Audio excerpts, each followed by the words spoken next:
그럼 오늘 말 모두라서 아시는 건가요? 방송법 통과 약속해 주시기 바랍니다. 안 보이십니까? 제발 부탁드립니다. 살인자가 되고 싶습니까? 살인자가 되고 싶습니까? 강영원님이 왜 어머니 죽으실 분이 있습니까? 왜 외면하고 하세요? 청와대 내부가 지금 범죄에 연루됐다 여부가 현재 청와대 내부가 범죄에 연루됐다는 게 무슨 말씀이십니까? 아니 지금 현재 청와대 내부 누구를 말씀하십니까? 아니 대전 박형철 비서관은 지금 청와대 내부 인물 아닙니까 현재? 물론 내부 인물입니다만 그분은 현재 그 범죄자입니까? 아니 범죄에 연루된 의심 받고 아니 있지 않습니까? 범죄에 연루됐다는 의혹 받으면 범죄자입니까?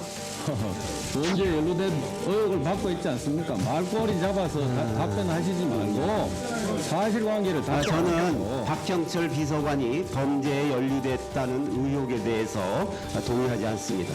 예, 그렇게 답변하시면 됩니다. LG U 플러스가 어르신들 바가지 요금 씌우기 위해서 야동 데이터판을 뿌렸다는 겁니다. 녹취록도 확보를 했습니다. 이걸 잠깐 보면요. 88 요금제를 쓰시라고 하면 이제 어르신들이 그 유인 체계에 넘어가서 88 요금제를 선택하게 된다는 겁니다.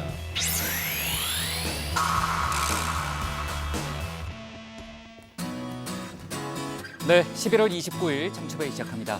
고반장, 오늘 국회 상황 아주 드라마틱하게 전개되고 있는데 자유한국당이 본회의에 오른 안건들 중에서 한 건을 제외한 모든 안건에 대해서 필리버스터를 지금 신청해놨잖아요. 그럼 국회가 마비 상태에 놓인 건가요? 그렇습니다. 당장 지금 한국당 같은 경우에는 오늘 통과가 거의 확실시됐던 유치원 3법 그리고 다음 주 상정될 예정이었던 공수처법과 또 선거법 개정안 등을 반대하기 위해서 막기 위해서 지금 필리버스터 신청을 한 건데요. 한 건이 뭐예요? 민식이법을 제외한 나머지 모든 안건에 대해서 일일이 다 필리버스터 신청을 해놓은 겁니다. 그래요. 예. 오늘 국회 본회의가 제대로 진행될 가능성은 거의 없네요. 사실상 파행이라고 봐야 될 것 같습니다. 네, 좋습니다.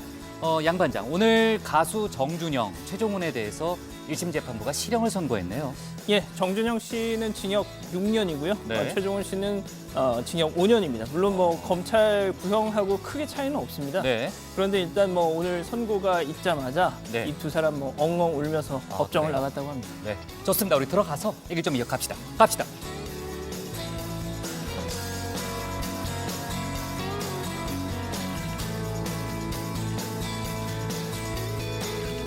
네, 한장들 자리에 앉았으면 정치부회를 시작하죠. 어제 저희 정치부회 시간에 북한이 발사체 2발을 쐈다는 속보를 다뤘죠.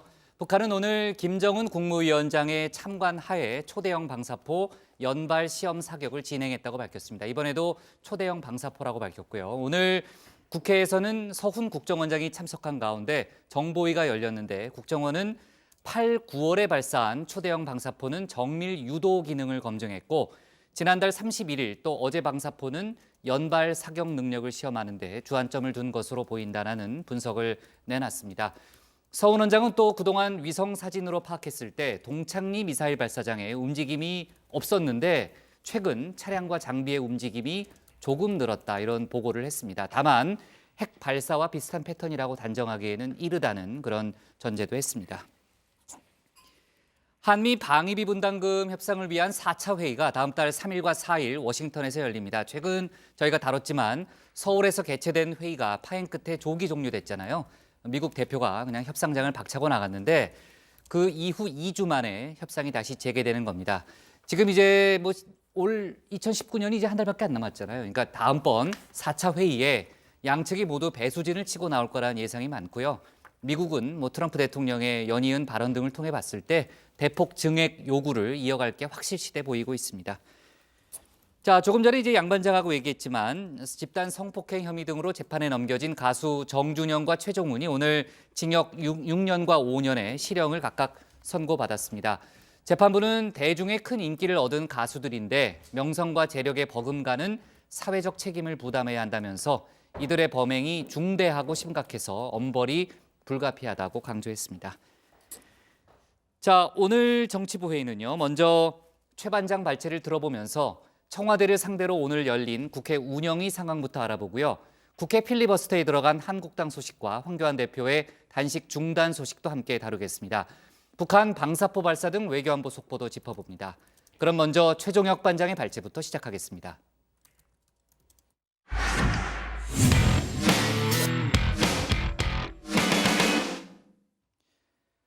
오늘 청와대를 상대로 열린 국회 운영위원회에서는 유재수 전 부산시 경제부시장에 대한 감찰 무마 의혹과 김기현 전 울산시장에 대한 경찰 수사를 둘러싼 논란으로 여야가 치열한 공방을 벌였습니다. 청와대는 두 사건 모두 정상적인 절차에 따라 진행된 거라고 강조했는데요. 하지만 한국당에서 청와대를 범죄 집단에 빗대서 공세 수위를 높이자 곽상도 의원과 노영민 비서실장이 강한 설전을 주고받기도 했습니다. 오늘 최 반장 발제에서 관련 소식 자세히 짚어보겠습니다. 네, 오늘 청와대를 대상으로 한 운영위의 주된 안건은 내년도 예산안 심사였습니다. 그러나 오늘 이는 뒷전이었는데요. 이 야당은 유재수 감찰 무마, 김기현 하명 수사 의혹을 놓고 청와대를 향해 공세를 퍼부었고 또 여당은 나경원 원내대표의 북미회담 관련으로 반격을 가했습니다. 자, 유재수 전 부산시 경제부시장의 경우 야당은 청와대가 비위 사실을 확인하고도 감찰을 중단했고 또 아무 징계도 받지 않고 금융위에서 퇴직했다는 점 문제 삼았는데요. 청와대는 여기에 대해 이렇게 말합니다. 당시 수사권이 없는 민정수석실에서 제한된 범위 내에서의 조사한 이후에 일정 정도의 문제점을 확인하고 인사 조치하는 수준에서 정리하는 것으로 정무적 판단을 했다라고 들었습니다. 네, 일단 법원은 비위 혐의가 소명이 돼서 구속영장을 발부했지만 이 당시 수사권이 없는 청와대는 비위 사실을 검찰처럼 모두 확인할 길이 없었고 이 금융위 퇴직 자체가 징계로 볼 수 있다라고 판단을 했다는 겁니다. 하지만 야당은 박형철 비서관이 검찰 조사에서 조국 수석 지시로 감찰이 중단됐다라고 하지 않았냐라면서 공세 수위를 높였는데요. 노영민 비서실장은 그 진술의 진위 여부를 확인할 수 없다며 현재 청와대 관련자들에 대한 직무감찰 진행 중이라고 밝혔습니다. 하지만 대통령에게 아직 관련 내용을 보고하지 않았다라고 했는데요. 그러자 야당에서는 이런 지적이 나옵니다. 네, 청와대 내부가 범죄 행위에 연루됐다는 부분이 문제가 돼도 대통령께서는 상황 파악도 안 하시고 또 휴가 가 계실 정도로 그렇게 한가합니까? 현재 청와대 내부가 범죄에 연루됐다는 게 무슨 말씀이십니까? 아니 지금 현재 청와대 내부 누구를 말씀하십니까? 아니 박형철 비서관은 지금 청와대 내부 인물 아닙니까 현재? 물론 내부 인물입니다만 그분은 현재 그 범죄자입니까? 아니 범죄 연루된 의심 받고 아니 있지 않습니까? 범죄에 연루됐다는 의혹 받으면 범죄자입니까? 네, 그리고 다음으로 김기현 전 울산시장에 대한 경찰 수사 경우에는요. 야당은 청와대의 하명 의혹을 제기하고 있지만 청와대는 정상적인 절차였다는 입장이죠. 익명의 투서가 우편으로 청와대에 접수가 됐고 이를 백원우 민정비서관이 박형철 반부패 비서관에게 넘겼다고 합니다. 하지만 야당은 의혹이 접수된 그 상황부터 석연치 않다라고 주장합니다. 김기현 씨에 대한 첩보 보고서 이첩 역시 전혀 문제가 없는 겁니다. 통상적으로 행정기관 또는 뭐 수사기관에 접수되는 것은 진정서 형식이든 피해자 또는 사건 관계자의 진정서 형식이든 아니면 제3자의 제보 형식이든 두 가지 형식 중에 하나일 겁니다. 그런데 그건 제보라는 용어, 진정서라는 용어를 사용하지 첩보 보고서라는 용어를 사용하지는 않거든요. 그러면 제가 말을 제보로 바꾸겠습니다. 예, 그럼. 네, 청와대는 관련 이 제보에 대한 신빙성을 판단한 다음 이 김기현 전 시장은 청와대 조사 대상이 아니기 때문에 수사기관으로 이첩한 것이다라고 했는데요. 박형철 비서관이 경찰청으로 또 경찰청은 울산경찰청으로 보내 수사가 진행이 됐죠. 자, 이 또한 당연한 절차이고 오히려 이걸 묵살했다면 직무유기라고 했는데요. 하지만 야당은 또 이 과정, 경찰로 넘어가는 과정도 정상적이지 않다라고 주장합니다. 반부패 비서관실 소속 경찰 출신 행정관이 경찰청으로 밀봉된 서류 봉투를 전달했다고 그러는데 이때도 그 이관 절차를 밟았습니까? 그것에 대해서는 확인해 보지 않았습니다. 그런 정식이관 절차를 밟지 않았다면 이거는 관계자끼리 내밀하게 첩보가 주고받아졌다라는 건데 그거는 굉장히 부적절한 거 아닙니까? 그 제보된 그런 첩보에 대해서는 대부분 그 관련 기관으로 그냥 이렇게 이첩하는 그런 그 절차를 밟습니다. 네, 그리고 일각에서는 민정비서관실 내에 직제에도 없는 별도의 특감반이 있었다는 의혹 제기가 됐는데요.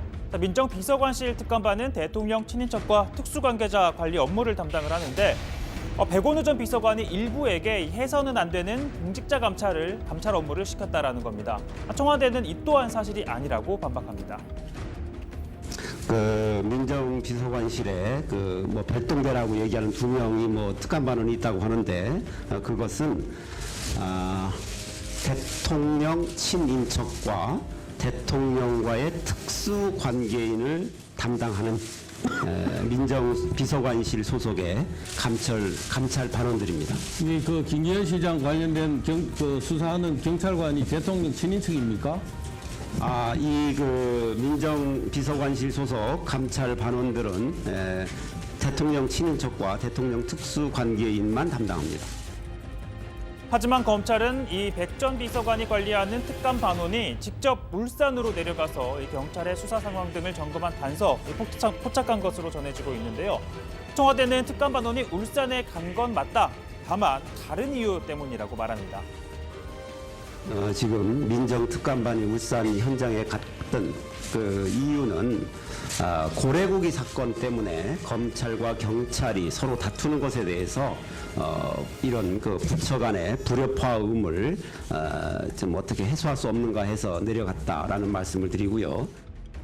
자, 이 고래고기 사건이 뭐냐면요. 자, 울산 경찰과 검찰의 갈등의 시작이라고도 할 수 있습니다.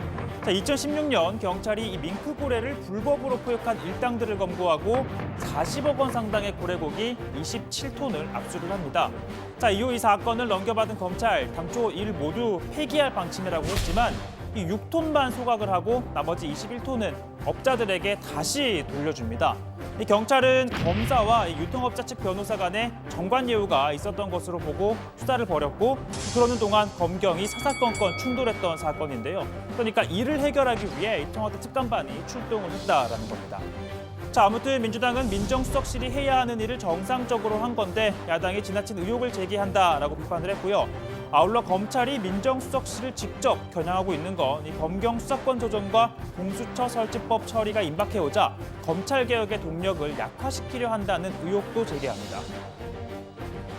박형철 비서관의 진술 내용이 실시간으로 이렇게 보도가 되고 그 보도된 것을 또 야당이 인용해서 대우 공세에 활용하는지 지금 피해 사실 공표가 아주 심각하게 이루어지고 있다고 생각하는데 어떻게 생각하십니까?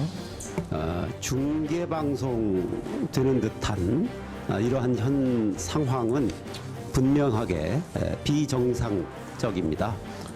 어떤 그 부적절한 그런 의도가 있지 않기를 우리는 바라고 있습니다. 네, 참고로 박형철 비서관은 청와대에 사표를 제출했고 오늘 출근도 하지 않고 있는 상태라고 합니다. 자, 오늘 발제 이렇게 정리합니다. 하명 수사 감찰 무마 의혹 여야청 운영위서 격돌입니다. 네. 자, 오늘 국회 운영이 이제 오늘 본회의 아까 저희가 필리버스터 얘기도 했지만요. 본회의가 예정돼 있기 때문에 사실은 이제 원래 국회 운영이 한번 열리면요. 밤 늦게까지 하잖아요. 오늘은 그렇게 되진 않았습니다만은 그 청와대 관련 여러 가지 이슈가 많았기 때문에 여야가 치열한 공방을 이어갔습니다. 예상했던 대로 뭐 청와대 하명 수사 논란이라든지 뭐 유재수 전 부시장 관련 논란이라든지 각종 논란에 대해서 뭐 질문이 많았고요. 김기현 전 울산시장 지난해 지방선거 당시에 경찰 수사 관련해서는요. 청와대는 앞서도 밝힌 바 있지만요. 정상적인, 그러니까 통상적인 절차였다는 점을 강조했죠. 네, 그렇습니다. 노영민 비서실장은요. 청와대에 접수되는 비리에 대한 첩보는 청와대의 조사 대상인 경우 조사한 뒤에 아닌 경우에는 곧바로 관계기관에 이첩한다면서 김기현 전 시장은 조사 대상이 아니어서 그대로 경찰에 이첩했다고 밝혔습니다. 그러면서 그대로 이첩을 안 했다면 직무유기라고 강조했습니다.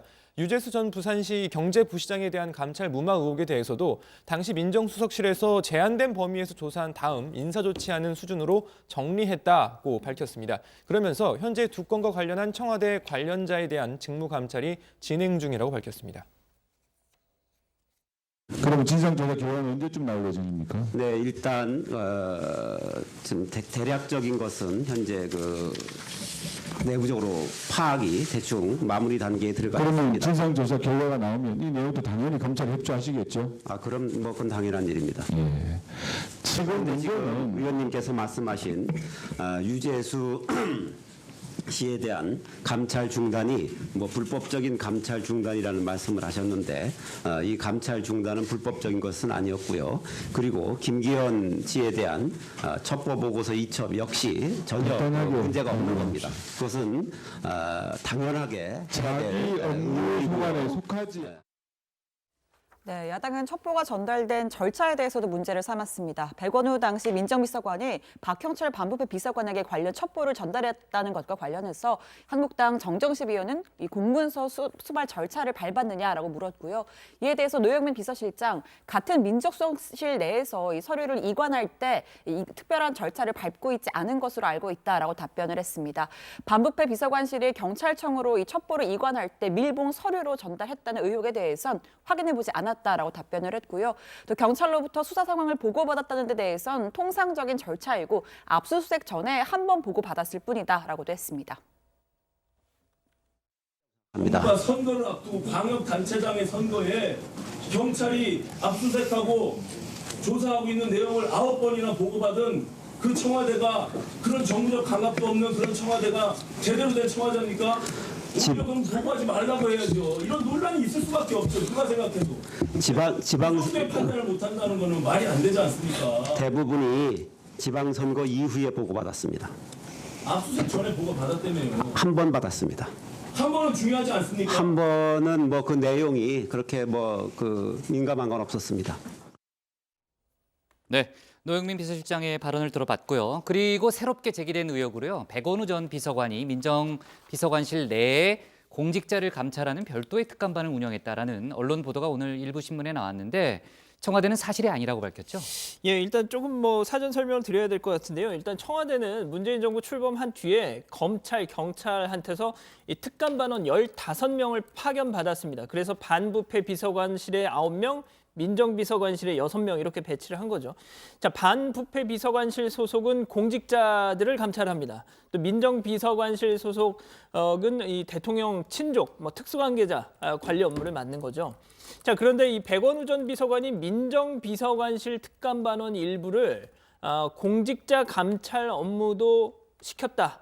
그러니까 대통령 친인척, 뭐 특수관계인만 한 게 아니라 이런 공직자 감찰도 시켰다라는 의혹이 지금 제기되고 있는 겁니다. 야당은 지금 뭐 이걸 갖다가 소위 백원우 별동대다 이런 뭐 별칭까지 달았는데요. 자, 이 김 전 시장에 대한 감찰도 여기서 이루어졌을 것이다 이렇게 주장하고 있지만 앞서 들으신 대로 노영민 청와대 비서실장은 업무에서 벗어난 일 하지 않았다 반박을 하고 있습니다. 자, 검찰은 조만간 백 전 비서관을 불러서 관련한 의혹을 조사한다고 합니다. 네. 뭐 뒤에 이제 고반장 발제 때 저희가 짚어보겠지만 아주 국회 상황이 급박하게 돌아가고 있네요. 그렇죠? 네, 고반장 잘 좀 체크해줘요. 예. 일단은 좀 빼줄 테니까 이때 좀 체크 좀 하고 있어요. 정신이 다른 없습니다. 반장들하고 위주로 좀 얘기를 하고 있을게요. 그 유재수 전 부시장의 감찰 중단 의혹 관련해서는요. 당시 조국 민정수석, 당시 수석이죠. 유 전 부시장에 대한 휴대전화 포렌식을 하라고 직접 지시를 했다. 하지만 2달 후에 그 뭐 감찰을 중단하라 이런 뭐 감찰이 그러니까 중단된 거죠. 그런 의혹이 동시에 오늘 또 나왔는데 청와대는 이에 대해서는 확인할 수가 없다는 입장인 네, 거죠. 그러니까 조 전 수석이 뭐 철저하게 수사하라 지시를 해놓고 2달 뒤에 갑작스럽게 중단이 됐으니 좀 의아하지 않느냐 뭐 이런 맥락인 건데, 자, 유 전 언론 보도죠. 어디 언론 보도가 나온 그렇습니다. 거죠? 뭐 야당도 그렇게 지적을 하고 있는 부분이고, 자, 유 전 부시장의 휴대전화 포렌식 지난 10월 국정감사에서 뭐 처음 관련 주장이 나온 바가 있습니다. 한국당 김도읍 의원이 이 포렌식을 통해서 유 전 부시장이 김경수 경남지사, 윤건영 청와대 국정상황실장, 청경득 청와대 총무인사팀 선행행정관과 수시로 이 텔레그램을 주고받으면서 금융위 인사와 뭐 각종 인사에 개입한 내용이 확인이 됐다라고 주장을 한 겁니다.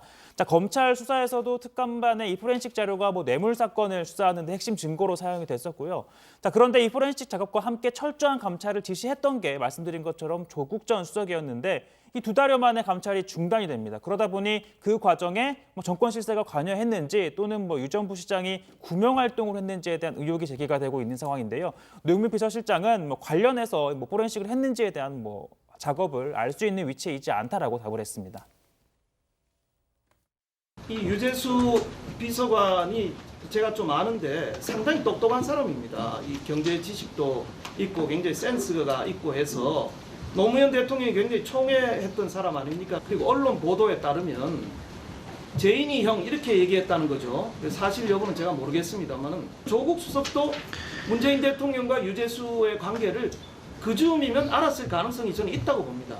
그렇다면 상식적으로 봤을 때는 문재인 대통령께 가서 이 유재수라는 공무원에 대한 이런 비위가 있는데 경미하니까 저희 민정수석실 차원에서 알아서 처리하겠습니다. 저는 이렇게 보고했을 것 같아요. 사실입니까? 대통령님과 관련된 그러한 그 발언을 추측에 근거해서 하지 않으셨으면 좋겠습니다. 언론 네, 지금 이제 민주당은 청와대 겨냥한 수사가 이제 동시다발적으로 진행되고 있고 여러 가지 상황에 대해서 검찰에 대한 공세를 강화하고 있습니다. 특히 유재수 전 부시장이 그러니까 유재수 전 부시장이나 또는 이제 박형철 전 비서관 관련한 진술이 바로 언론에 이제 보도되는 걸 놓고서는 검찰이 피의사실 공표 문제를 어기는 거 아니냐 이런 문제 제기를 하고 있고요. 전체적으로 이제 검찰이 검경 수사권 조정 이슈를 앞두고 있는 상황에서 뭔가 정치적으로 문제를 일으키고 있는 거 아니냐 이런 문제 제기를 하고 있는 거죠, 지금 민주당이. 네, 지금 민주당에서는요, 이 검찰만 아는 내용인 이 박형철 비서관의 진술 내용이 실시간으로 보도가 되고 이를 인용해서 야당이 대여 공세에 활용한다면서 피해 사실 공표가 심각하다고 비판했습니다. 피의사실 공표죄는 형법 제 126조에 이미 규정돼 있어서 저는 지금 이 문제도요. 저희가 법무부의 의지도 있지만 청와대에서도 아주 강력하게 조치를 취해야 고발 조치하세요. 그리고 백원훈 전 비서관도 고발 조치해야 됩니다. 이게 우리가 말해서 피의자 공표를 하면 안 된다고 그러면 지금 실시간 공표되고 이거는 검찰만이 아는 사실이잖아요. 왜 이런 데에 대해서 청와대가 지금 침묵하고 있는 거예요. 고발 조치하시겠습니까? 안 하시겠습니까? 네, 하여간 확인해 보겠습니다. 네, 그러니까 여당은요, 이 패스트트랙에 올려진 공수처 설치법과 검경 수사권 조정 법안 등의 처리를 앞두고 검찰이 민정수석실을 겨냥하면서 검찰개혁의 동력을 약화시키려 한다는 의구심을 갖고 있는 것으로 보입니다. 이해찬 대표도 이 한국당 의원들에 대한 패스트트랙 수사나 나경원 원내대표에 대한 검찰 수사가 지지부진하다는 점을 지적하면서 검찰이 선택적, 정치적, 자의적 수사를 하고 있다면서 문재인 정부를 향해서는 날선 검찰이 한국당만 만나면 유독 녹슨 헌칼이 되는지 알 수 없다라고 비판했습니다. 네, 당시에 수사를 지휘했었던 황운하 전 울산경찰청장도 악의적으로 하명 수사 프레임을 씌운 기획된 악성 여론전이다라고 주장을 했습니다. 자, 그러면서 자신은 청와대에서 경찰청으로 첩보가 넘어왔다는 사실도 언론 보도를 통해서 처음 알았다라고 밝혔고요. 그러면서 당시 수사에 대해서는 경찰이 유죄로 판단한 것을 검찰이 무죄로 판단했다는 점에서 김학의 사건과 같은 구조다. 검찰이 경찰 수사를 공격하기 위한 빌미로 삼기 위해서 무혐의 처분을 내렸다라고 주장하기도 했습니다. 자, 그러면서 경찰이 잘못했는지 검찰이 잘못했는지 특검을 해보자라고도 했습니다. 네. 자, 좋습니다. 이제 고반장 나가도 돼요, 이제. 네. 자, 여러 가지 이제 국회 운영의 사항은 저희가 짚어봤고요. 바로 뒤에 이제 국회 상황 좀 짚어볼 텐데요. 오늘 기사는 이렇게 정리하겠습니다. 운영위 하명 수사 감찰 무마 의혹 공방으로 잡겠습니다. 다음은 고석순 반장의 발제를 들어보겠습니다.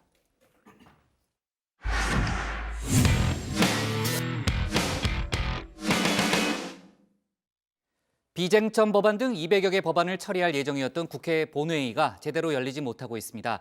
자유한국당이 본회의 직전 민식이법 등 일부 법안을 제외한 모든 안건에 대해서 필리버스터, 그러니까 무제한 자유 토론을 신청하면서 현재 본회의 파행이 이어지고 있는 겁니다.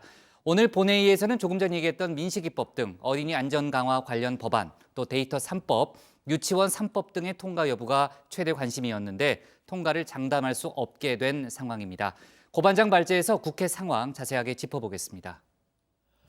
네, 다 아시겠지만 국회 입법부입니다. 말 그대로 법을 만드는 게 주된 업무죠. 자, 문제는 주된 업무를 가끔 한다는 건데 어쨌든 오늘은 여야 간에 이견이 없는 법안들을 포함해서 200여 개의 법안을 처리할 예정이었습니다. 그런데 진짜 법 좀 만드나 했더니 오늘도 제대로 못 만들게 생겼습니다. 한국당이 오늘 민식이법을 제외하고 본회의에 올라온 모든 안건에 대해서 필리버스터, 무제한 자유토론을 신청한 겁니다. 대략 200건이나 되는 안건마다 각각 자유토론을 하겠다는 건 사실상 본회의를 파행으로 끌고 가겠다는 뜻과 다름없어 보입니다. 자, 예를 들어서 안건 하나당 1시간씩만, 딱 1시간씩만 발언을 한다고 해도 무려 200시간입니다. 자, 필리버스터 신청 이후 오늘 통과가 유력했던 유치원 3법 처리와 또 선거법 개정안 그리고 검찰개혁 법안 등을 막기 위해서라고 하는데요. 오늘 오전만 해도 한국당 필리버스터는 검토하지 않는다라고 밝힌 바 있습니다. 오늘 없으시죠? 유치원 3법 저지 방안 따로 생각하는 거 있으세요? 뭐 지금 저희가 뭐 수정안을 일단 준비하고 있습니다. 필리버스터링이 거론된다고 하는데 하실 계획이신가요?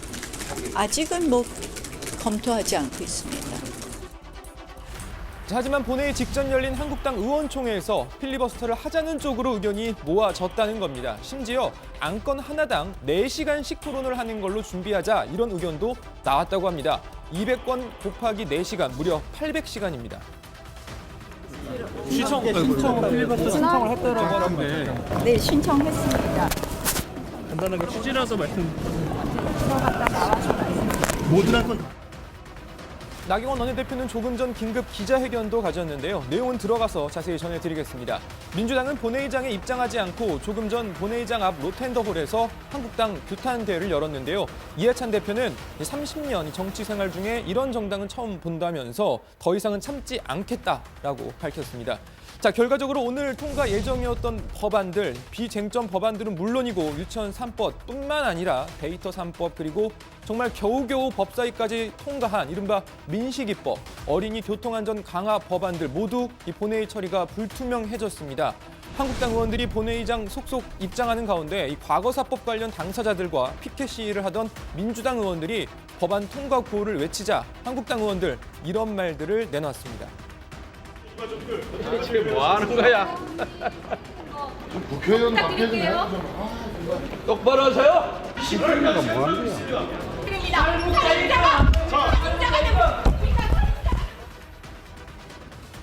자, 그렇다면 이 필리버스터라는 카드까지 써가면서 유치원 3법 막는 이유가 뭘까요? 지난해 말이었죠. 사립유치원의 회계 투명성 강화 방안 등이 담긴 사립학교법, 유아교육법, 학교급식법 등 이 유치원 3법을 두고 여야가 갈등을 빚었습니다.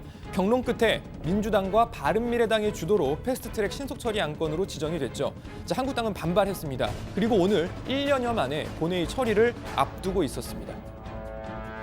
오늘 유치원 3법이 국회 본회의에서 처리가 되기로 했다는 소식을 들었습니다. 많은 국민들께서 기다리시던 유치원 회계 투명성의 확보 그리고 유치원 교육의 정상화와 공공성 강화를 위해서 오늘 국회가 국민들에게 답을 해야 될 시간입니다.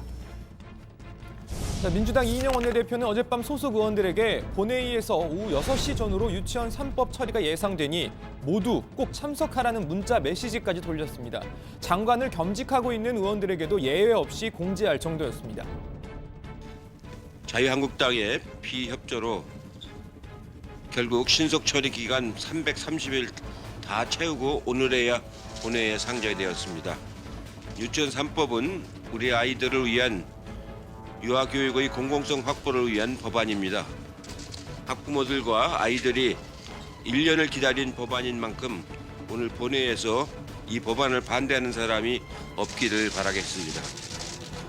자, 한국당은 오늘 아침만 해도 아까 들으셨듯이 수정안을 제출할 계획이었습니다.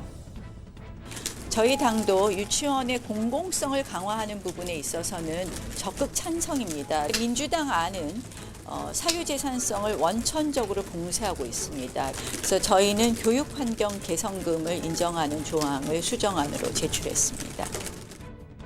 자, 그런데 결국 패스트트랙, 이 막기 위해서 결국 필리버스터를 선택을 한 거죠. 자, 당초 오늘 본회의 최대 관심사는 유치원 3법뿐만 아니라 민식이법 등 어린이 안전 강화를 위한 관련 법안들 그리고 데이터 3법 통과 여부였습니다. 그중에서도 어린이 안전 관련 법안들을 보면요. 대표적으로 민식이법 2가지 축으로 이루어져 있는데요. 어린이 보호구역 내 사망사고 가해자를 가중처벌하도록 하는 내용의 특정범죄 가중법 개정안과 보호구역 내 과속카메라 설치를 의무화하는 이른바 도로교통법 개정안입니다. 두 법안 모두 해당 상임위는 통과했지만 이 법사위 통과를 못해서 애를 태웠는데 오늘 본회의 직전에 열린 법사위 전체 회의에서 모두 통과가 됐습니다. 자, 또 이 주차장 안전기준을 강화하는 내용을 담은 주차장법 개정안. 자, 마찬가지로 이 국토위와 법사위를 통과했습니다. 하지만 어린이 통학버스 대상을 확대하자는 태호 유찬이법 일부 같은 경우에는 일부 내용만 해당 상임위 소유를 겨우 통과했고 통학버스 내 CCTV 설치를 의무화하자는 법은 상임위 문턱을 넘지 못했습니다. 저희가 정말로 이 폐후 유찬이 사고 이전에 사고가 없었던 게 아니에요, 통학버스. 그리고 이런 관련 법안도 계속 올라왔던 걸로 알거든요. 근데 제발 이거 하나만은 고쳐달라. 저희가 진짜 발벗고 나서고 있는 거예요. 이렇게 협의가 안 이루어진다면 우리 아이들의 안전은 없는 거예요. 네, 저희 국회 파행 소식 들어가서 더 전해드리겠습니다. 우선 오늘 발제 이렇게 정리합니다. 한국당 필리버스터 신청, 국회 본회의 파행. 자, 국회 상황 급박하지만 매주 금요일 한 주를 마무리하는 다정의 최고의 코너 금요 고다방 시간은 또 그대로 갑니다. 자, 오늘은 연말을 맞아서 주변을 한 번씩 둘러보자는 내용의 사연이 들어왔는데요. 사연이 아주 의리의리합니다. 안녕하십니까 가족 여러분, 우리 김모성입니다. 추운 겨울을 맞이해서 여러분께 꼭 전하고 싶은 말씀이 있어서 금요 고다방에 사연과 함께 신청곡을 합니다. 이렇게 찬바람이 부는 계절에 꼭 필요한 게 뭐가 있을까요? 따뜻한 코트, 호빵, 손난로. 물론 다 좋지만 저는 이웃을 향한 따뜻한 손길이 최고라고 생각합니다.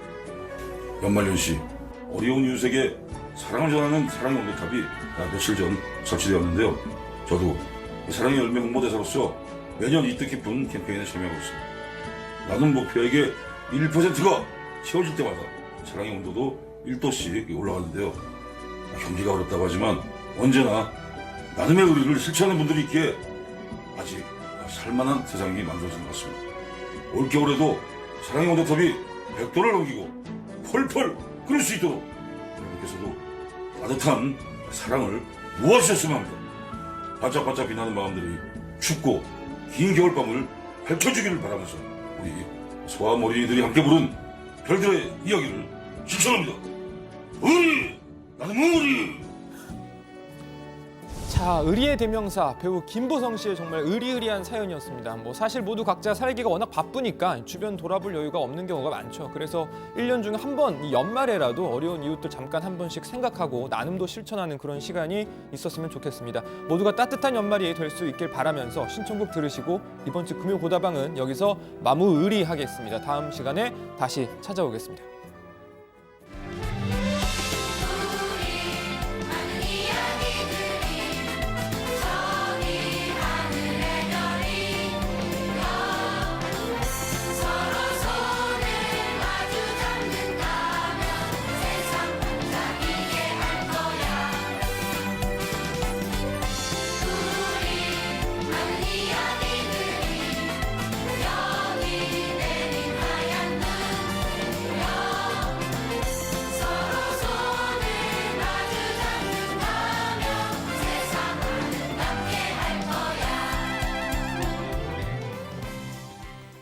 네, 그 마무리 그거는 유머 코드였어요? 한번 다 너무 묶어자는 강하게 하지 왜 너무 수줍게 해가지고. 국회 상황이 심각해서. 부각이 잘 안 됐어요. 네.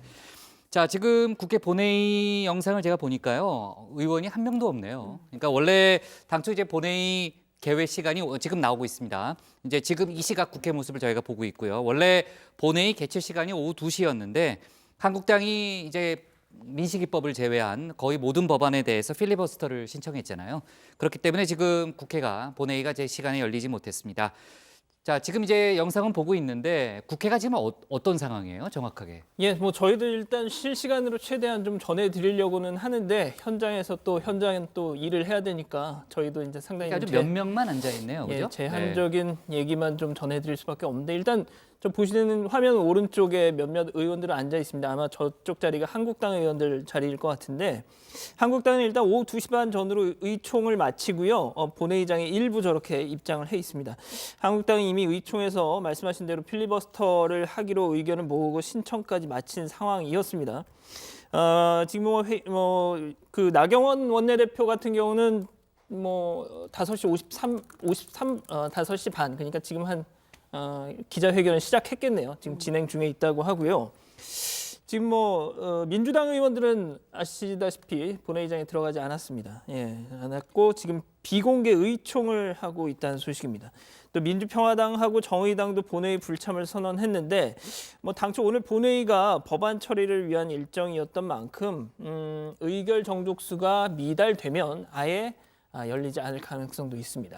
네, 이 본회의 개회 시간 막전 막후를 좀 더 말씀드리면 민주당도 한국당과 비슷한 시각 의원총회를 진행 중이었습니다. 그런데 의원총회 도중에 한국당의 필리버스터 신청 소식을 듣고 의원총회를 중단한 겁니다. 그리고 당 지도부는 곧바로 문희상 의장을 찾아간 것으로 알려졌습니다.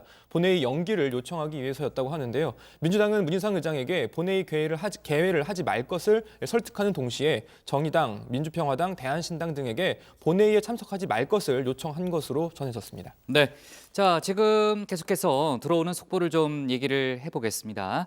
아마 한국당, 자유한국당 의원들이 곧 국회 본회의장에 입장할 것으로 보이는데요. 한민숙 국회 대변인이 밝힌 입장에 따르면은 문희상 국회의장은 의결 정족수가 되면 본회의를 개의하고 사회를 보겠다는 그런 입장을 밝혔다고 합니다.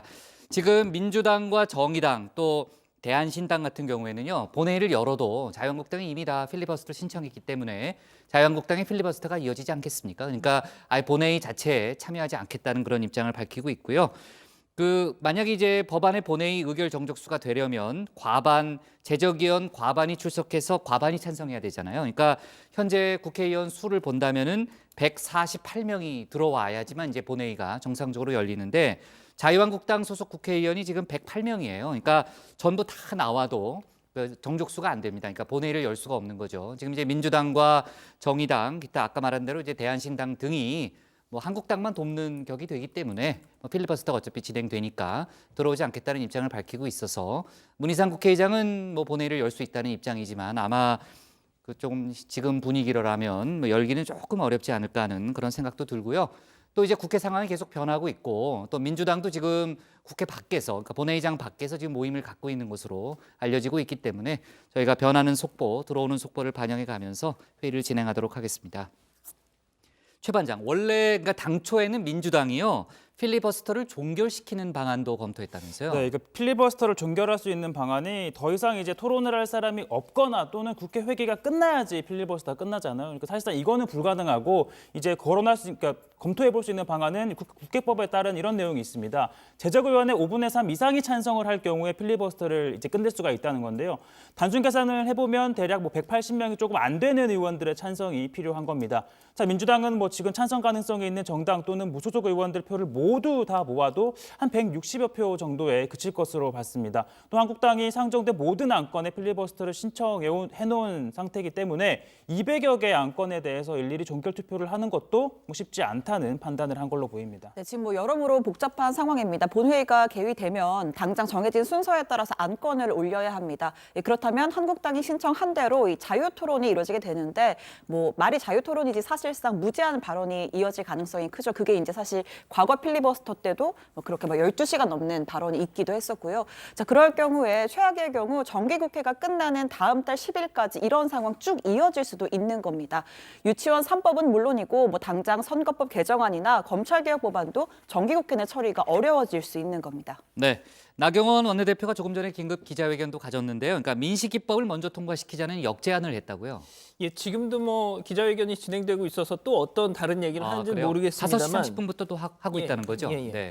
일단 이전에 앞서 진행됐던 회견 내용을 위주로 좀 말씀을 드리면 이 필리버스터로 유치원 3법은 물론이고 이 어린아이들의 생명 안전과 직결되는 이 민식이법 통과 여부도 지금 좀 불투명해지면서 비판 여론 당연히 좀 높아지니까 역제안을 한 겁니다. 선거법 상정하지 않는 조건으로 예정대로 그런 본회의 열어서 지금 민식이법 또 민생 관련법 안전법 우선 통과시키고 그 다음부터 필리버스터 진행하겠다 이런 겁니다. 들어보시죠.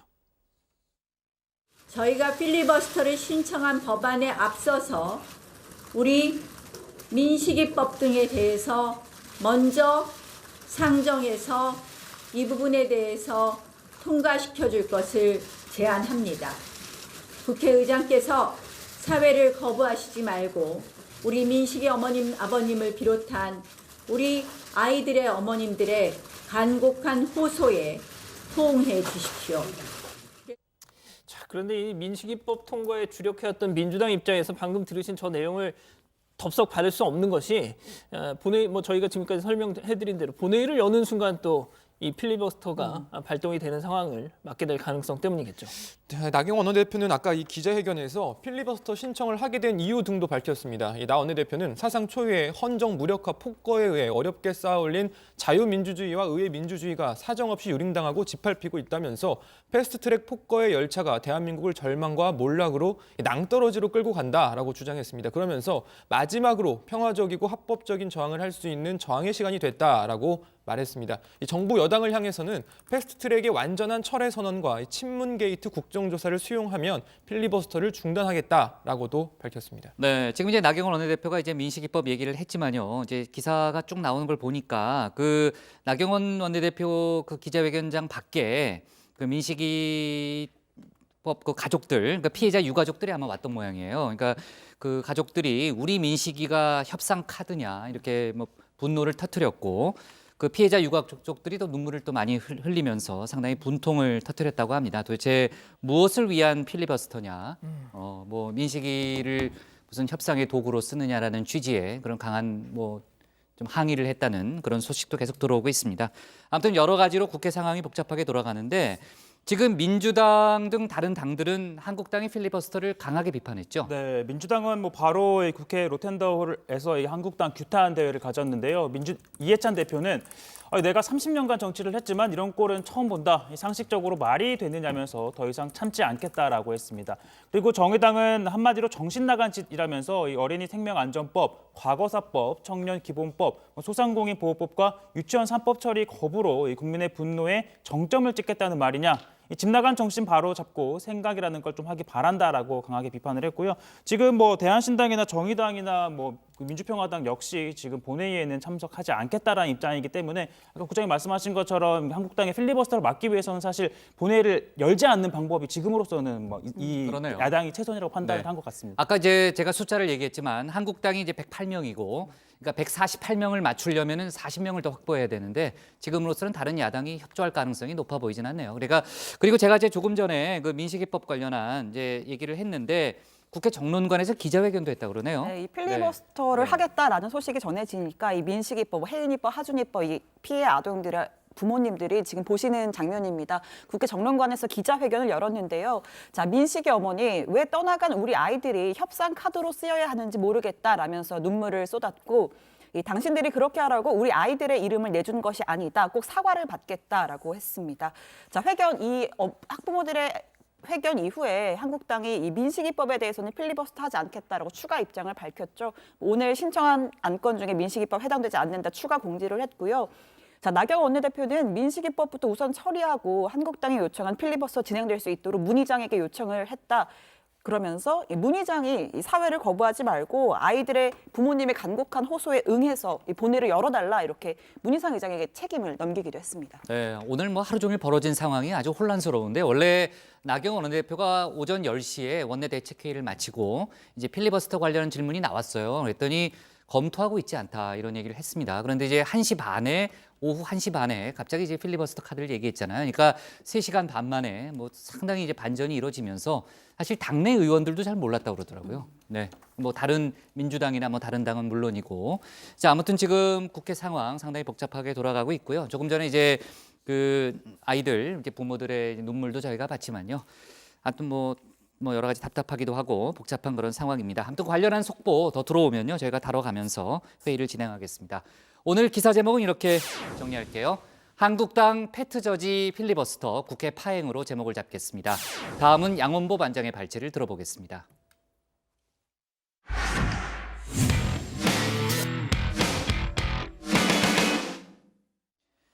병원에 입원 중인 자유한국당 황교안 대표가 오늘 단식을 종료했습니다. 가족과 의사의 강권으로 어제 오후부터 미음을 섭취하기 시작했다는 거죠. 지난주 국회 패스트트랙 법안 처리를 촉구하며 단식에 들어간 지 9일 만인데요. 하지만 황 대표와 달리 동조 단식을 선언한 정미경 신보라 최고위원은 단식 농성을 계속 이어간다는 계획입니다. 오늘 양 반장 발제에서 관련 소식과 다른 정치권 뉴스를 함께 짚어보겠습니다. 예, 그렇습니다. 자유한국당 황교안 대표의 단식 9일 만에 끝났습니다. 어제 끝났습니다. 어제 오후 이 병원에서 미음을 먹기 시작했다는 거죠. 병원에 실려와서도 단식 계속하겠다 했다가 부인 최지영 씨한테서 그러다 죽는다라는 말까지 들었던 황 대표였습니다. 자, 아무래도 단식 중단에는 가족들의 강권이 결정적이었을 것 같습니다. 어쨌든 정말 잘 결정했습니다. 자, 단식은요, 이 단식을 끝내고서부터가 정말 중요합니다. 이게 회복에 실패하면 그 후유증 정말 큽니다. 자, 2007년 한미 FTA 반대 단식을 25일 동안 했던 천정배 의원 같은 경우는 제가 알기로도 정말 몸을 추스르는 데만 몇 년이 걸렸습니다. 자, 혹자들은 그럽니다. 다른 사람들은 뭐 앞서 천정배 의원처럼 2자릿수 단식도 잘도 하던데 고작 9일 하고 그 지경이 되냐 말이죠. 자, 그런데 그간 정치인들 단식 많이 지켜봤던 저희 정치부 기자들 얘기로도 황 대표 단식은 좀 뭐랄까요? 좀 너무 미련했다라고 할까요? 요령이 없었다고 해야 할까요? 자, 현장을 지켰던 기자들 얘기를 종합해보면 이 첫날 연좌 단식 때부터 너무 오버페이스를 했다는 거죠. 뭐 추위는 물론이거니와 주변에 가림막 같은 걸 해놓지 않고 저렇게 지금 보시는 것처럼 하다 보니까 아무래도 주변에 지켜보는 시선이 많지 않습니까? 그러다 보니까 몸을 계속 저렇게 좀 경직된 채로 있어야 했던 거죠. 첫 고비였던 사흘째부터 천막에 들어가긴 했는데 그땐 또 침낭, 담요 외에 전열기구 안에 들이지 마라 또 그렇게 해가지고 좀 더 힘들었다는 거죠. 어쨌든 단식 중단 결정 정말 잘했습니다. 자, 좀 야박하기도 하지만 단식 자체가 또 정치적 행위였기 때문에 그게 또 어떤 의미였는지 그런 결산도 좀 해봐야 할 텐데요. 자, 지지난주 김세연 의원의 이 불출마 선언으로 촉발된 당 해체 촉구, 지도부 사퇴론 싹 단박에 말끔히 사라져버렸습니다. 물론 다시 불붙을 가능성도 좀 있긴 하지만 최소한 당분간은 그런 얘기 입 밖에 꺼냈다가는 해당 행위자로 몰리기 딱 좋은 지금 상황이 됐습니다. 심지어 황 대표 비판했던 오세훈 전 서울시장 같은 경우는 제가 했던 말이나 보도된 거는 너무 개념치 마십시오. 라고 할 정도였죠. 자, 심지어 이제는 황교안의 뒤를 잇겠다면서 대표님의 뜻을 이어가야 되겠다라는 마음을 확실히 가져봤습니다. 내가 황교안이다. 우리가 황교안이다. 자, 하지만 당내에서도 아쉬운 점 얘기하는 사람들이 있습니다. 이번 단식 과정에서 한국기독교총연합회 대표회장이자 사랑제일교회 담임 목사 전광훈 목사의 관계 이거 필요 이상으로 너무 돈독해졌다. 또 부각됐다라는 지적이 바로 그겁니다. 자, 내년 총선 앞두고 중도층 공략을 위한 당의 이 중원 진출에 절대 부담이 될 거다. 두고두고 부담이 될 거다라는 거죠. 당직자들도 전광훈 목사가 농성장에 나타날 때마다 상당히 부담스러웠다고 하더군요. 자, 다음 소식입니다. 자유한국당 나경원 원내대표가 내년 4월 이전에 북미 정상회담 열리지 않기를 바란다는 취지의 입장을 미국 고위 관료들한테 전달했다라는 보도 저희가 전해드린 바 있죠. 청와대 반응이 나왔습니다. 오늘 국회 운영위 앞서 보셨다시피 운영위 전체 회의에서 정의용 국가안보실장 유감의 뜻을 나타낸 거죠. 잠깐 들어보시죠. 한미 양국이 모두 국내 정치 일정과 연계해서 협상 시기라든지 타결 목표 이런 것을 협의한 적이 없다는 말씀을 드리고요. 우리 정치 지도자께서 이러한 제안을 미측에 하셨을 때 미측도 당혹하지 않았을까 이렇게 생각하고 매우 부적절하다고 생각합니다. 자, 부적절하다라는 얘기를 했습니다. 자, 정의용 실장이 이렇게 얘기하니까 듣고 있던 한국당 강효상 의원 이거 왜 이래 선수끼리 나도 들은 얘기가 다 있어 하면서 이렇게 반문합니다. 제가 몇 달 전에 그 백악관 실무자가 반항했을 때 왜 하필 하루 전날 싱가포르 회담을 잡았느냐 미국이 그랬더니 우리가 처음 제안한 날짜가 아니다.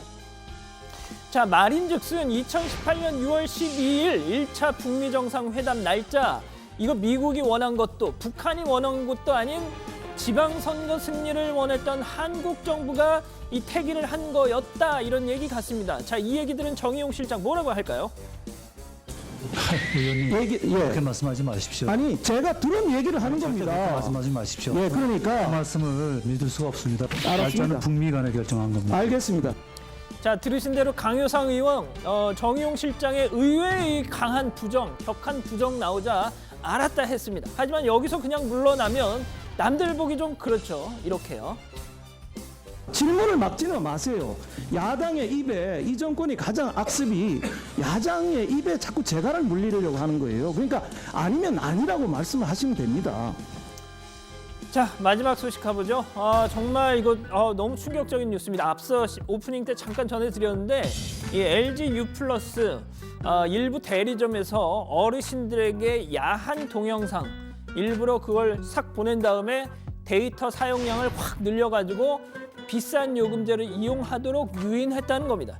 자, 바른미래당 하태경 의원의 폭로였는데요. 이런 수법이었다는 거죠. 그러니까 설명드리면 신규 가입 후 고가 요금제를 유지하는 석 달간 이 야동 접속할 수 있는 링크, 동영상을 접속할 수 있는 링크를 계속 보낸다는 겁니다. 어르신들이 이게 뭐지 하면서 보시겠죠 당연히. 자, 석 달 후에 어르신들 대리점에 찾아가서 이제 싼 요금제로 바꾸겠다 하고 찾아가면 이렇게 꿰어낸다는 겁니다. 동영상 사용량이 어르신들 평소에 많기 때문에 지금 요금제를 낮추게 되면 한 달 데이터 요금만 해도 몇만 원 더 나오신다. 그래서 가급적이면 2만 원 더 내고 88 요금제를 쓰시라고 하면 이제 어르신들이 그 유인 체계에 넘어가서 자, 이 LG U+ 측에서는요, 이 본사 차원의 마케팅은 절대 아니었다.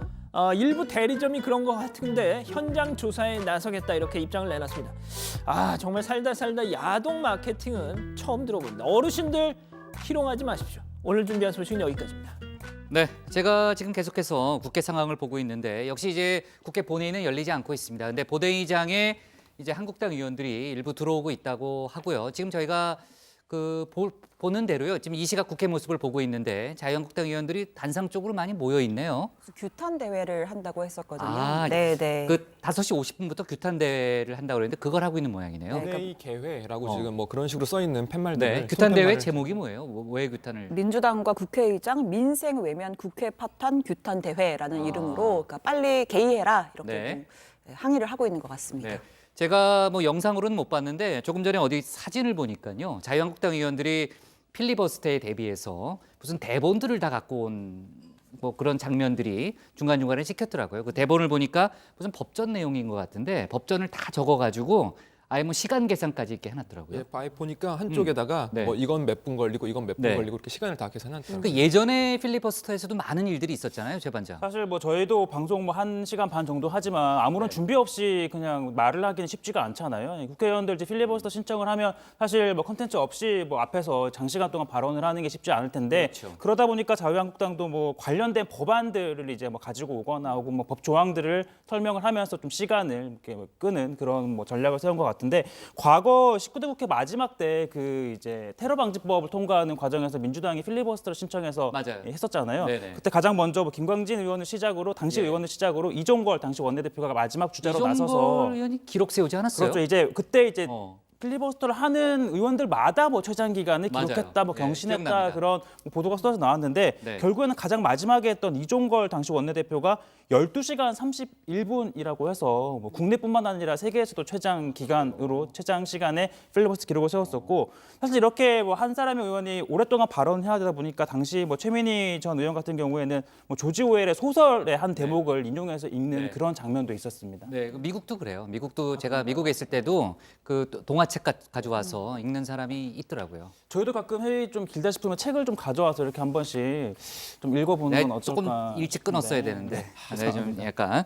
자, 아무튼 지금 저희가 이제 국회 본회의 상황을 이제 봤는데요. 본회의장 모습을 봤는데 국회 본회의가 정상적으로 열리기는 조금 어려운 분위기입니다. 지금 한국당이 이제 필리버스터를 공언하고 있기 때문에 조금 전에 얘기했던 대로 이제 대본까지 다 준비해 온 상황이기 때문에 다른 당이 지금 본회의장에 입장할 가능성은 현재로서는 높아 보이진 않네요.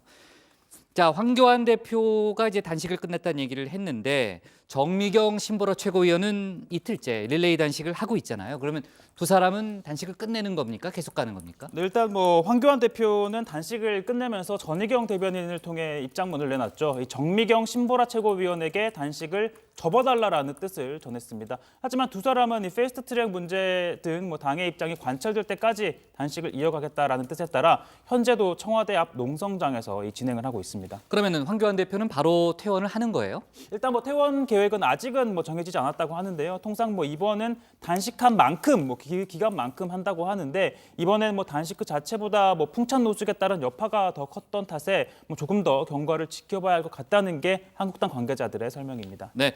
자, 아까 시작할 때 제가 이제 양원보 반장하고도 얘기를 해봤는데 지난번에 이제 굉장히 사회적으로 파문을 일으켰던 사건이잖아요. 단체 카톡방 멤버들 또 그러니까 멤버들과 집단 성폭행에 가담한 혐의로 재판에 넘겨졌던 가수 정준영, 최종훈 사건 오늘 1심 선고가 있었습니다. 각각 징역 6년과 5년의 실형이 선고됐는데 선고 내용을 좀 정리해 볼까요? 예, 그렇습니다. 서울중앙지법에서 오늘 열린 재판이었습니다. 선고 공판. 성폭력 처벌에 관한 특례법 위반 혐의 등으로 기소된 정준영에게는 징역 6년, 최종훈에게는 5년이 선고됐습니다. 자, 재판부는 두 사람한테 각각 80시간의 성폭력 치료 이수, 5년간 아동 청소년 관련 시설 취업 제한도 명령했습니다. 다만 이 보호 관찰 청구는 기각이 됐습니다. 자, 재판부는 피해자 진술에 신빙성이 있다고 판단해서 이렇게 유죄를 선고한 겁니다.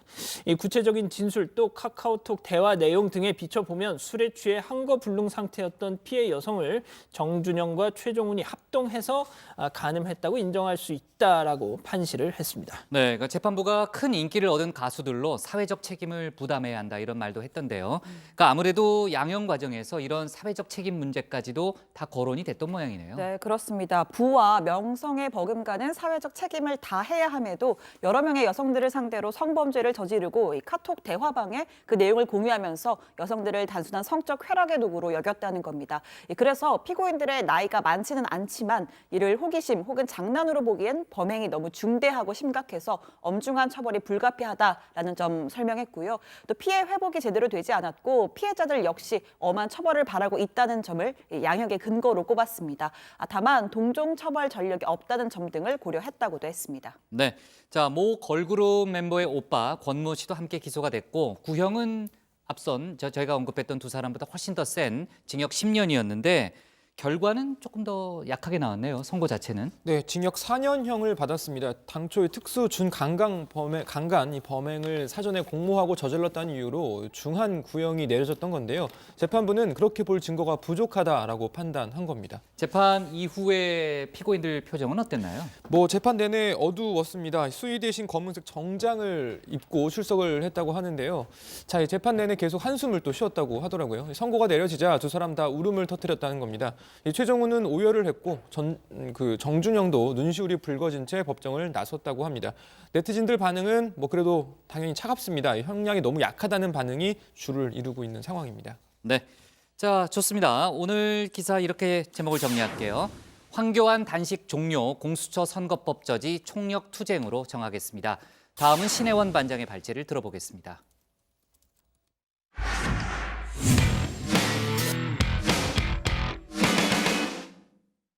네, 저희가 어제 속보로 전했던 내용이죠. 북한이 어제 함경남도에서 동해상으로 단거리 발사체 2발을 발사했습니다.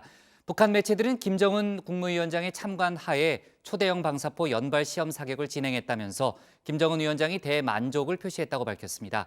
연말까지라고 밝힌 북미 협상의 시한을 앞두고 군사적 압박 수위를 북한이 끌어올리는 모습인데요. 신 반장 발제에서 관련 내용 자세히 짚어보겠습니다. 어떤 세력이든 우리를 상대로는 불장난질을 해볼 엄두도 못 내게 만드는 것 우리 당의 국방건설의 충획적인 구상이고 확고부동한 의지임을 모두가 명심해야 한다고 말씀하셨습니다. 네, 북한의 발사체 도발 올해 들어서 벌써 13번째입니다. 어제 오후 4시 59분 다정해가 시작하기 딱 1분 전에 단거리 발사체 2발을 쐈습니다. 긴급 속보로 관련 소식을 전해드렸죠.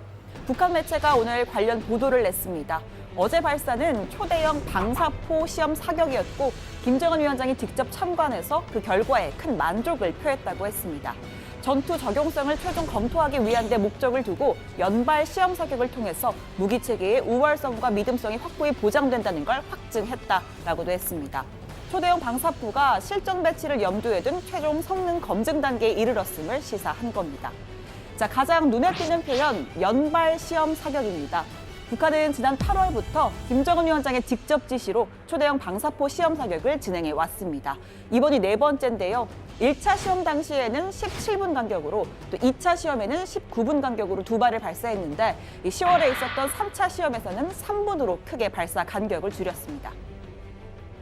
최강의 우리식 초대형 방사포를 연구 개발해내는 전례 없는 기적을 창조했습니다.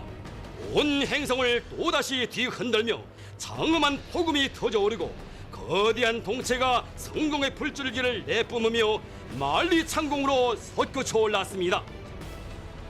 그런데 이번 4차 시험 사격에선 고도는 약 97km, 비행거리는 약 380km, 발사 간격은 무려 30여 초로 탐지됐습니다. 북한이 공개한 사진을 좀 보면요. 이동식 발사대에 탑재된 4개의 발사관 가운데 2개의 뚜껑이 벗겨진 모습을 볼 수 있습니다. 자, 2번째 방사포탄을 발사하는 장면인데 첫 번째 탄의 발사 후에 나온 이 희뿌연 연기들이 발사대 주위를 덮고 있는 모습이 보입니다. 그러니까 이 연기가 채 사라지기도 전에 30초 간격으로 발사가 이루어진 겁니다. 김정은 위원장이 대만족을 표했다는 것도 바로 이 연발 사격이 성공했기 때문인 걸로 보입니다. 자, 방사포 발사 닷새 전이죠. 북한은 연평도 포격 도발 9주기인 지난 23일 서해 백령도 인근의 창린도 방어대에서 역시 김정은 위원장이 참관한 가운데 해안포 사격을 했습니다.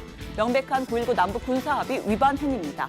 자, 잇따른 도발 행위에 우리 군은 이례적으로 강하게 대응했는데요. 합참의 작전부장이 직접 나서서 강한 유감을 표명했습니다. 이러한 북한의 행위는 한반도 긴장 완화 노력에 도움이 되지 않음. 이에 우리 군은 강한 유감을 표명하며 군사적 긴장 고조 행위를 즉각 중단할 것을 거듭 촉구함. 자, 그럼 왜 쏜 걸까요? 이 내부적으로는 군부의 불만이나 주민들의 불안을 달래는 차원일 거고요. 외부적으로는 한국이나 미국을 압박하기 위해서입니다. 자, 그런데 사실 방사포는 미국에게는 큰 압박이 되지는 않습니다. ICBM이나 SLBM도 아니고 이 미국의 입장에서 방사포 정도는 북한의 통상적인 군사활동으로 보고 무시할 수 있는 그런 수준입니다. 특히 북한은 연내 미국과의 실무 협상이 재개되길 상당히 간절하게 기다리는 눈치죠. 자, 북한이 방사포를 쏜 어제 오후 5시, 미국 워싱턴 시각으로는 새벽 3시였습니다. 미국 최대 명절인 추수감사절 휴일이 막 시작된 시간입니다. 미국 언론들은 김 위원장이 트럼프 대통령에게 추수감사절 메시지를 보낸 것이라 풀이했는데요. 자, CNN은 발사가 추수감사절 아침에 이뤄졌고 이는 상징하는 바가 클 수 있다라고 전했습니다. 워싱턴 포스트는 미국이 대북 제재를 해제하지 않는 데 대한 불만을 전달했다라고 분석했고요. 이에 대해서 미 국무부 상황을 주시하고 있고 그 지역 동맹국과 긴밀히 상의하고 있다는 아주 짤막한 논평을 냈습니다. 자, 마침 트럼프 대통령 워싱턴에 없었습니다. 추수감사절을 맞아서 아프가니스탄 미군 장병들을 깜짝 위문했는데요. 이 바그람 미군 공군기지를 찾아서 병사들에게 칠면조 요리를 직접 배식했습니다. 또 아프간에서 미군 5천여 명을 감축했다는 깜짝 발표도 했습니다. Weeks ago, we also announced that the forces are coming back. They're coming back home. We're reducing over here, but because of technology and all of the things that we have, we're able to reduce in Afghanistan, very substantially actually reduce, and do even more devastating attacks on the enemy. So that's part of the $2.5 trillion that we have coming. 자, 트럼프 대통령보다는 일본의 아베 총리가 더 예민한 반응을 보였습니다. 초대형 방사포라는 우리 측의 발표와 달리 이 발사체를 아예 탄도미사일로 규정했었고요. 관저에서 국가안전보장회의 NSC도 개최했습니다. 我が国の領域や EEZ 内への落下は確認されていませんが、北朝鮮の度重なる弾道ミサイルの発射は我が国のみならず国際社会に対する深刻な挑戦です。 자, 일본의 해상보안청, 우리 합참의 문자 공지보다 1분 빠른 어제 오후 5시 3분쯤에 북한에서 미사일이 발사된 것으로 보인다며 항행 경보를 즉각 발령했습니다. 이어서 일본 방위성에서 비행 고도와 거리 그리고 대략적인 탄착 지점도 공개했고요. 주중 일본 대사관 경로를 통해서 북한에 직접 항의도 했다고 합니다. 자, 그런데 매번 미국과 일본의 공조를 강조하던 아베 총리의 발언에 살짝 변화가 있었습니다. 先ほど国家安全保障会議を開催いたしました。引き続き米国や韓国と国際社会と連携をしながら国民の生命財産を守り抜くため警戒監視と全力を挙げてまいります。 자, 미국에다가 한국까지 추가가 됐죠. 지소미아 종료 유예 결정 이후 엿새 만에 도발해 한국과의 연계를 언급했습니다. 그런데 또 우리 당국에 별도로 관련 정보를 요청하지는 않았다고 합니다. 수출 규제 등 협상을 앞두고 괜히 약점을 보이지 않기 위해서란 분석이 나옵니다. 오늘 청와대 발제 이렇게 정리합니다. 북한 초대형 방사포 연발 시험 사격, 김정은 대만족입니다. 네, 어제 저희가 속보로 전했던 내용인데요. 정확한 과정을 다시 한번 정리하고 시작하죠. 네, 북한은 어제 오후 4시 59분 함경남도 연포 지역에서 동해 쪽으로 발사체 2발을 쏘아 올렸습니다. 최고 고도는 97km, 비행거리는 380km였습니다. 북한 매체들은 김정은 위원장이 직접 참관해서 결과를 지켜봤고 대만족을 표시했다고 보도했습니다. 특히 이번 시험 사격이 초대형 방사포의 전투 적용성을 검토하기 위한 데 목적을 두고 진행됐다면서 결과적으로 무기 체계의 우월성이 입증됐다고 평가했는데요. 발사체의 고도와 비행 거리는 앞서 해온 3차례의 시험과 비슷한데 발사 간격은 30초로 크게 줄었습니다. 실전 배치가 임박했다라고 볼 수가 있을 것 같고요. 김정은 위원장이 연말까지라고 못 박은 북미 협상 시한이 다가오면서 방사포, 이 창린도 해안포 사격 등 군사적 압박 수위를 높여가는 모습입니다. 네, 앞서 이제 국회 운영위 장면을 저희가 봤는데 오늘 정의용 안보실장이 나왔잖아요. 방사포 관련해서 일본과의 정보 교류는 없었다고 했죠? 네, 그렇습니다. 정의용 실장, 지소미아 이 조건부 유지 결정 이후에 일본과의 정보 교류가 어떻게 이루어지고 있냐라고 했던 이 고용진 더불어민주당 의원의 질문에 대해서 8월 23일 종료 통보 이후에 지소미아를 통한 정보 교류는 4번이 있었는데 전날 방사포에 대한 정보 교류는 없었다라고 답변을 했습니다. 자, 그러면서 어제 북한이 발사한 단거리 발사체와 관련한 정보는 우리의 탐지 자산으로 충분히 확보했다라고도 덧붙였고요. 또 고용진 의원이 추가로 일본 측에 요구하거나 받아낼 정보가 없다는 뜻이냐라고 재차 묻자 현 단계에서는 없다고 판단했다. 일본이 원한다면 교류를 할 수 있지만 현재까지는 일본 측의 요구도 없었다라고 답변했습니다. 네, 오늘 국회 정보위도 있었는데 서훈 국정원장도 나왔다고 했잖아요, 아까요. 북한의 방사포 발사를 의도적이고 계획적이라고 판단한다, 이런 입장을 내놨죠. 예, 국정원은요, 이 8월 24일 그리고 9월 10일 이 초대형 방사포 발사 시에는 정밀 유도 기능을 검증을 했고 지난달 그리고 이번에는 이 연발 사격 능력을 시험하는 데 주안점을 둬서 이 발사 간격이 약 30초 정도로 단축된 걸로 보인다고 분석을 했습니다. 그러면서 의도적이고 계획적인 발사라고 판단한다라고도 보고했는데 이 북미 협상이 교착 상태인 상황에서 민심 안정 그리고 미국의 상응 조치를 끌어내기 위해 위협 행동을 계속할 가능성이 크다 이렇게 전망했습니다. 연말까지 이제 북미 대화에서 원하는 목표를 달성하지 못하면 과거로 돌아갈 수 있다라는 그런 어떻게 보면 메시지, 그런 메시지를 미국과 우리 대한민국을 향해서 발사하는, 그러니까 내보내는 것이 아니냐, 그런 의도 압박용인 것으로 보인다, 이 정도 얘기가 있었고요. 이제 이게 군사합의 위반인 건 맞는데 정전협정 위반이라고 보느냐, 그렇게 보진 않는다. 남쪽으로 향해서 쏜 것도 아니고. 네, 지난 23일이었죠. 연평도 포격 도발 9주기 날에 북한이 서해 백령도 인근의 창린도에서 역시 김 위원장이 참관한 가운데 해안포 사격도 했었습니다. 이에 대한 국정원의 설명도 있었는데, 자, 국정원은 북한이 해안포를 남쪽을 향해 쏘거나 대구경 해안포를 쏘면 큰 문제가 발생할 수 있다고 고심한 것으로 보고 있다라고 했고요. 이 북한이 이야기한 연내라는 시한까지는 다양한 형태의 도발이 이어질 것으로 보고 강화될 가능성도 있다, 이런 보고를 했습니다. 해안포 쏜 거는 이제 비거리가 긴 것도 아니고, 그다음에 소형이었잖아요. 76mm. 소형이라는 거 여러 가지 아마 많은 고심을 한 것 같다. 북한도 남쪽을 향해 쏘거나 아니면 이제 대구경을 쏘거나 하게 되면 이제 큰 문제가 발생할 수 있다는 것 정도를 고심을 한 거 아닌가. 자, 그리고 김정은 위원장이 지난해에는 경제 분야에 치중을 했던 반면 올해는 군사 분야에 치중하고 있다라는 보고도 있었는데요. 국정원은 11월 말 현재 김정은 위원장 현장 방문이 총 77번인데 올해 그 절반에 가까운 36번을 군사 분야에 할애했다라고 합니다. 또 동창리 미사일 발사 관련해 국정원은 위성 사진을 파악한 내용에 따르면 그동안 움직임이 없었던 차량과 장비가 조금 늘었다라고도 밝혔습니다. 민심 안정을 위한 선전 활동도 강화하고 있다면서요? 네, 지금 대미 협상이 장기간 이렇게 교착 상태에 빠지면서 민심 안정을 위한 선전 활동, 또 노동신문 편집국 논설과 정론을 적극 활용하고 있다라고 했는데요. 설명 조금 더 들어보시죠.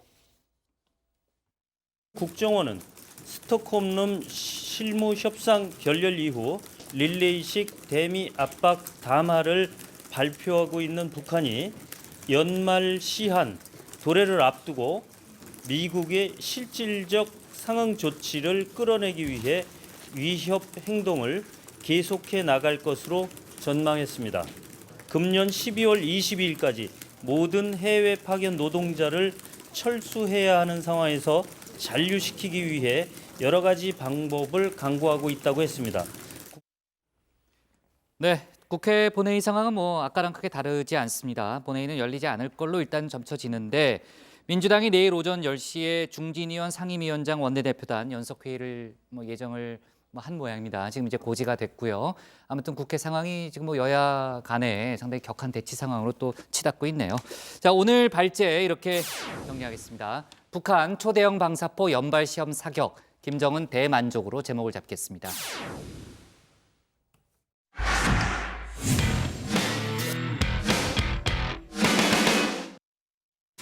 네, 복국장의 60척 리뷰 시작합니다. 지난 4월부터 비무장지대 화살머리 고지 일대에서 진행해온 유해 발굴과 지뢰 제거 작업이 내일 마무리됩니다.